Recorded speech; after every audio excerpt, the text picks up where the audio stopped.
verdura, no querer comer verdura. Yo solo querer comer arroz.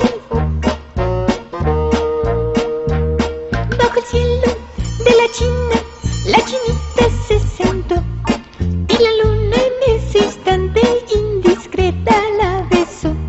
Bajo el cielo de la China, la chinita se sentó y la luna en ese instante indiscreta la besó. Luna envidiosa, luna importuna, tenía celos, celos tenía de mi fortuna.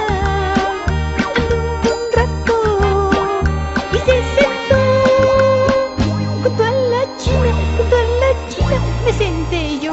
Y ya que sí, y ella que no.